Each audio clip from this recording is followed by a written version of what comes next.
को नेक कामों का हुक्म दिया करो और बुराई से रोका करो, वरना खुदा तुम पर जल्दी अजाब मुसल्लत कर देगा।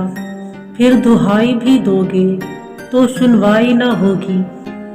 मुसलमान ईमानदार वही है जिसकी कलम, ज़बान और हाथ से किसी मुसलमान को नुकसान ना पहुँचे।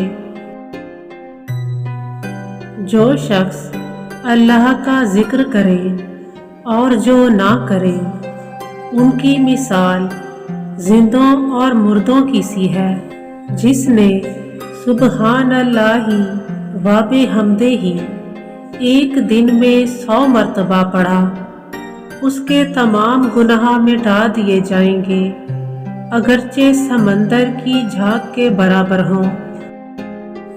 सैयदना अबू हुरैरा रज़ी अल्लाह ताला अन्हो से रिवायत है कि नबी करीम ने फरमाया, कम उम्र वाला बड़ी उम्र वाले को, चलने वाला शख्स बैठे हुए को, और कम आदमियों की जमात ज़्यादा आदमियों की जमात को सलाम करे।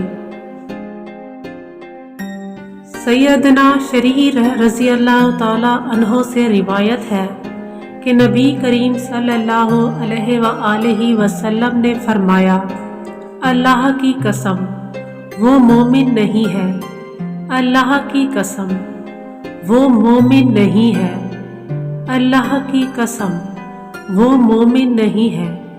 दरियाफ्त किया गया कि कौन मोमिन नहीं है, तो आप सल्लल्लाहु अलैहि वसल्लम ने फरमाया, जिसका पड़ोसी उससे तकलीफ उठाए वो मोमिन नहीं है। सैयदना इब्ने अब्बास रज़ी अल्लाह ताला अन्हो से रिवायत है कि नबी करीम सल्लल्लाहु अलैहि वसल्लम तकलीफ के वक्त ये दुआ मांगा करते थे, अल्लाह के सिवा कोई माबूद नहीं है, वो बड़ा तहम्मुल वाला है। अल्लाह के सिवा कोई माबूद नहीं है, वो अर्शे अजीम का मालिक है। अल्लाह के सिवा कोई माबूद नहीं है, वो आसमानों का रब है और ज़मीन का रब है और अर्शे करीम का रब है।